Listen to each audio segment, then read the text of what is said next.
So what do you think? Did you miss this? Oh, I miss this camping. Absolutely.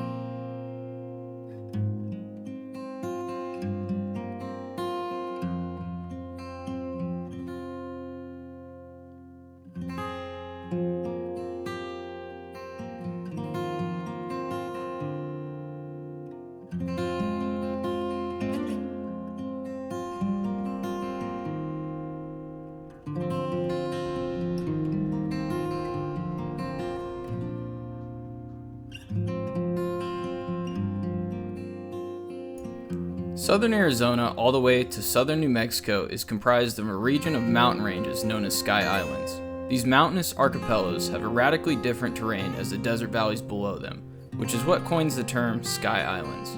I've been to every single one in Arizona and New Mexico, but the Pinolinos is the last on this list. They're the 4th tallest range of mountains in Arizona and the 10th tallest peak in the state.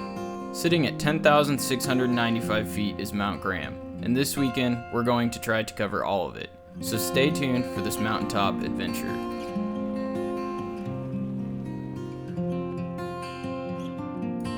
In order to find the camp I had in mind, we had to cut through an area called Treasure Park. The park was named after an Old West legend. Outlaws supposedly buried gold and silver somewhere at this location in the 1850s and marked the site with a triangle of granite stone. The buried treasure was never found, but if I had to guess, Geronimo and his band of Apaches outsmarted the outlaws and took the treasure for themselves. That being said, the only treasure we found was a gorgeous open pasture being illuminated by a setting sun.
On our way up the mountain, I didn't see many other travelers, so I was optimistic we would find a good camp spot. Unfortunately, many of the spots I had marked were already taken, and I wasn't paying to camp in the designated site. The road up is asphalt nearly to the top, and the main dirt road was fairly graded, which paves the way for van lifers and Subaru Outbacks. The last spot I had in mind was set back off the main road quite a bit, and quite rugged to get into, and when we rolled into camp, there was not a soul in sight. It's pretty routine for myself to set up camp in the dark, and right when I thought we might have camp up before dark, tragedy struck.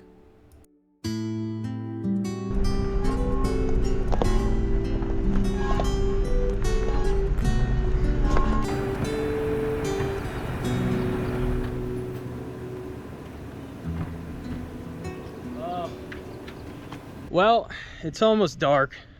I just spent the last hour and a half fishing my drone out of a tree, which was unsuccessful. It's still stuck up in the tree.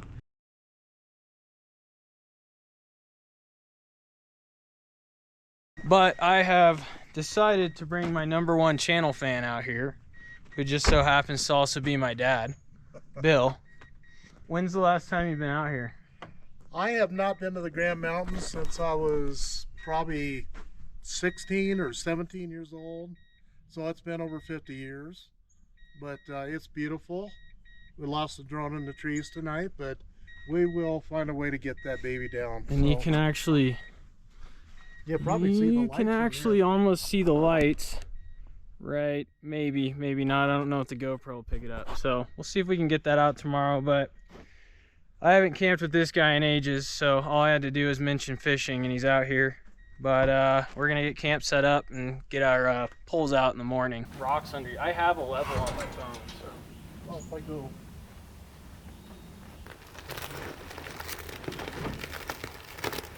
Without my dad, I would have never gained the knowledge and experience he taught me to go headfirst into the Arizona backcountry on my own.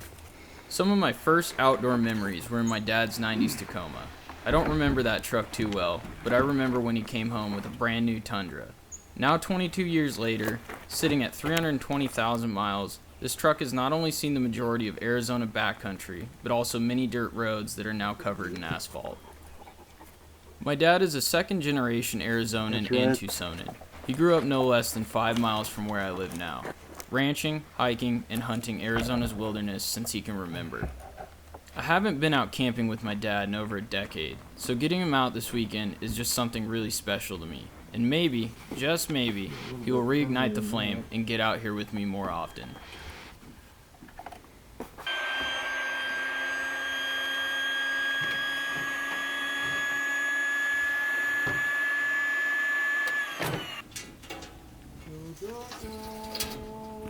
Same bag on the back Yeah.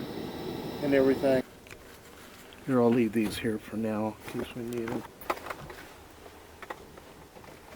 Yeah, this is nice. What's that?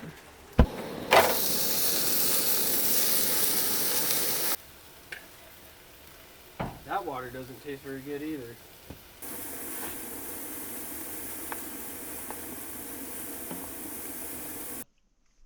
Okay.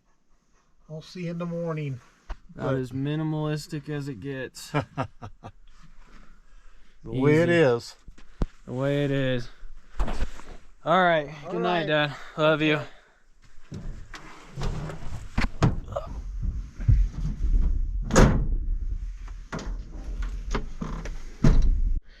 Well, this trip's kind of been a disaster so far. I've been 0 for 2.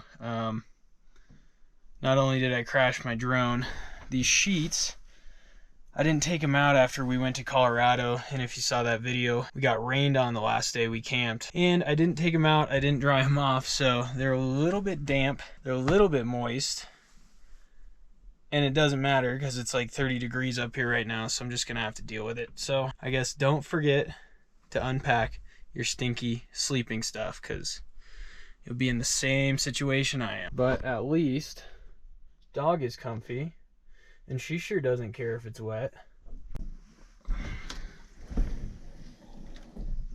Oh, morning. Good morning.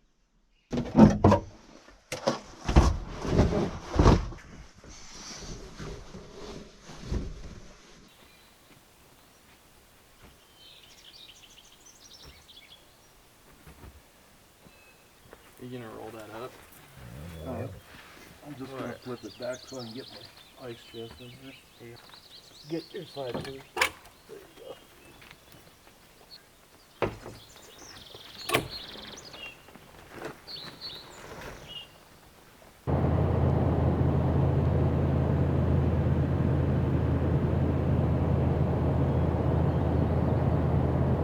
Well, we recovered the drone after a couple hours last night and a couple hours today. We finally got it out of the tree, which takes a huge relief because this is not cheap, not a cheap toy. And Jordan, if you're watching this, your claw really came in handy, so I appreciate you letting me borrow it. So now we can carry on with our adventure. It's been almost a year since I crashed my drone last, and after this one, I was hopeful it wasn't damaged. But of course, my worst fears came true.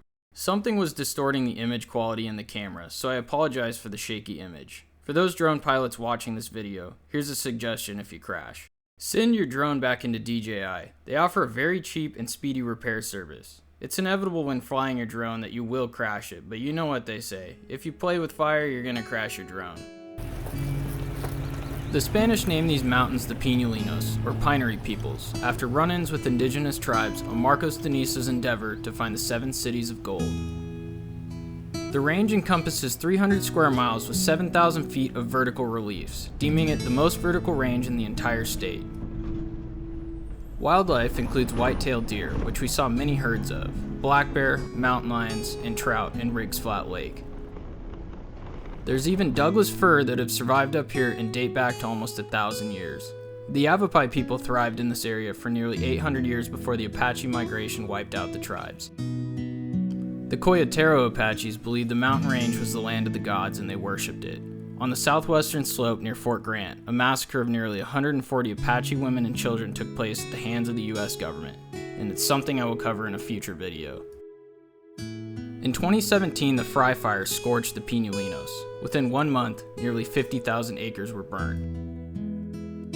Fortunately, man was not to blame for these burns. July is the hottest month in Arizona, and with temperatures ranging near 90 degrees even at 9,000 feet and violent monsoons ripping through the mountains, the forest turns into a matchbox. It was pretty evident from the barren mountainsides that these slopes took heavy damages, but under the tree line, in the thick underbrush was evidence of new life, which not only brings the forest back to life, but allows for local wildlife to feed and grow their numbers. Fires may be disastrous, but Mother Nature has a way of making something beautiful out of the chaos.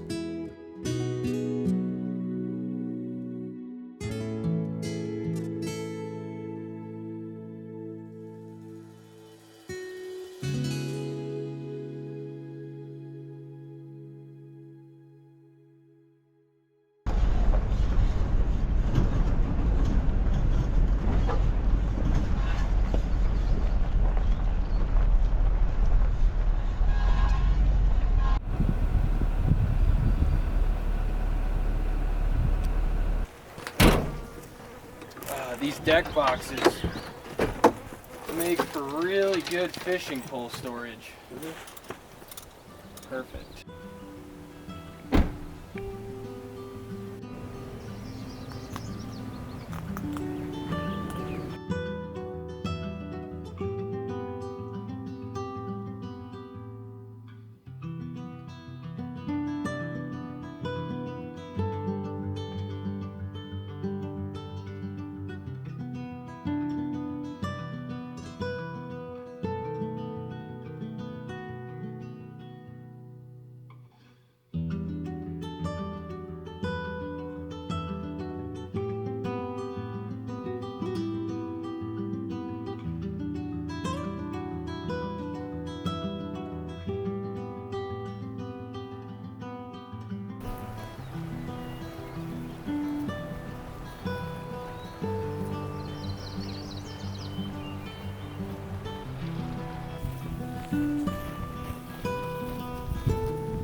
Fish.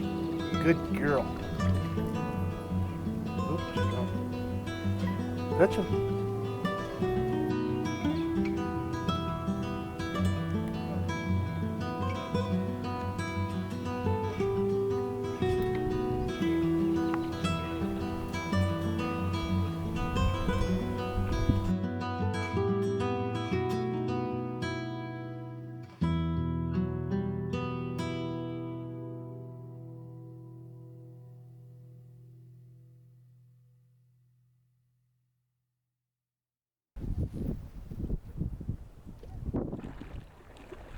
Well, the fishing, you could say, was a bit anticlimactic. Both of us are a little bummed. There's just too many people up here. Go figure, you picked the one day a year to go fishing, and it's free fishing day, so of course there's gonna be a plethora of families. So we're gonna head over the west side of these mountains, check out that area, and then get camp set up, make some lunch, and chill out.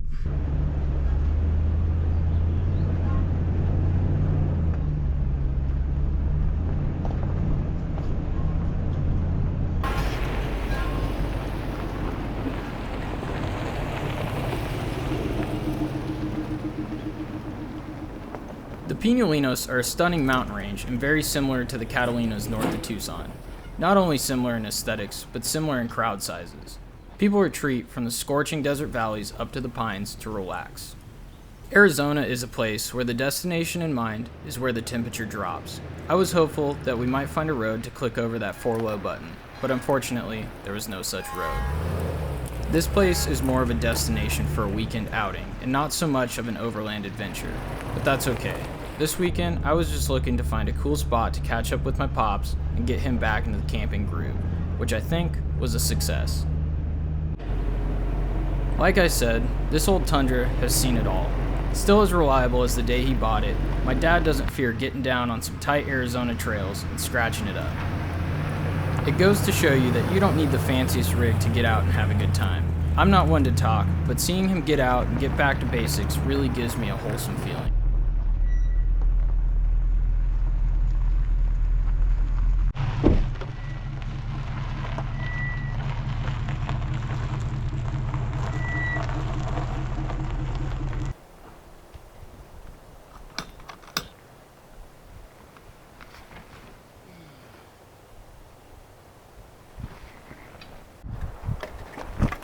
Well, we're right out on the end here.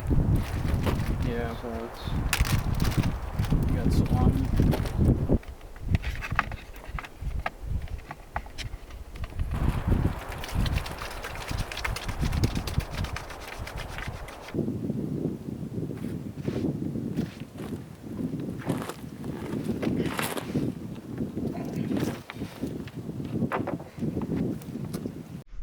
So a lot of us overlanders typically use fridges rather than coolers. I only know a handful of guys that still run coolers over these fridges, and you know, fridges are expensive. Mine was roughly about one of these coolers, but this is a Canyon cooler, and I'm gonna have my dad here talk about it, so run through. well, first of all, son, thank you for inviting me on your adventure. Of course. I didn't know if I was ever going to make one, so Well, here I you do are. appreciate it. It was absolutely fun. We're going to get camp set up again. Just had some lunch. First of all, I'll talk about this cooler. This is one I carry ice only in. I used to carry a lot of Miller Lite in it, but I don't do Miller Lite, so I do ice and, as you can see, Arnold Palmer's. So anyway, this is a first generation. It's a 22 quart. Small cooler, smallest hard cooler that Canyon makes, and as you see, it's got ice in there. It really, the retention on this cooler out, I really thought was amazing. It always was amazing, and it still is. But now Canyon has come out. This is a 45 series. They make a 65 series quart cooler and on up. But anyway, this is their second generation. This is their newest one. You can see how much thicker it is. The walls are thicker. The handles are really, really nice. They're you know, the long ropes, I can carry it. It's heavier. It's much heavier than the first generation, but it does have a real nice plug on the bottom. These handles are remarkable. Bear-proof. Yes, and all they do, and they're inset, as you can see, everything is in. These were actually developed for rafters on the Colorado, and they're made in Flagstaff, so they're American made and right here in state. But anyway, these latches, they just pop right out and they snap right back in, and they do stay up, which is nice. I like the fact that they will stay up. Yeah, those ones, these ones popped. Oh yeah, Yeah. Those went down. So that's how you pretty have to nice. work these. But on the inside, what I really love about this cooler is this tray is extra. It's called a catering tray. It's not glass, it's plastic. But Keep your dry goods. If you have ice in here, you can keep your dry goods out of the ice. right, and then this has got a removable tray. This is my comes out. favorite It's a part. cutting board, a serving tray, and it's got these slots that just snaps right back into them. There's slots on the side, so you can move it to either side you want. Very modular. Pretty much, yeah. And the next thing, besides this cooler, As you see, I'm sorry, you can see the difference in the walls. Again, this cooler these is are heavier. thick. These are the sidewalls, probably 3.5 inches. Yeah, they're really thick, and they've really customed their lids. Yeah, I like Got that. the canyon lid I don't on know there. if you can see that on the GoPro, but And this is something that they just came out with a few years ago. It's called Cooler Shock. And what you do, it comes with a chemical. It comes in a 4-pack, and the chemical's already in it. So all you have to do is add water and shake it up. Throw them in the freezer, let it freeze for 4 to 5 hours. Take them out. This thing is still hard as a rock. yeah. And we've been out, a couple of Yeah, days with it, and that's still cold. and it's still got 2 more days in Yeah, it easily. definitely. And I've just gotten away from ice. I've gotten right to these. And again, they last and last. So And what's the price point on this? on this cooler, it runs right at $340. So it's about, they're getting a little more expensive now. They're getting more popular. Yeah, They're trying to push Yeti, I think, away. Of course, it's made here in the state, Arizona, but Yeti is again more pricier. They're Yeah. on up. This cooler, which the Tundra is the Yeti, is the most equal to this, and I've seen where they've actually done ice retention tests on this cooler and the Yeti Tundra, and this outlasted by a day and a half. huh. On the last day, I think the Tundra was right around 48 degrees, no ice. This was holding at 33 degrees and still had a little bit of ice in it. It's pretty good. And that was on the 7th day. Yeah, these are nice coolers. So Definitely aesthetic. They're a lot more aesthetic, in my opinion, than a Yeti. So there you go. You have anything else to add? no, I think that'll do it. I'm having a great time with my son. So all you YouTubers out there, share, follow us, like us. There you go. There you go. You heard the man. White Dog Overland.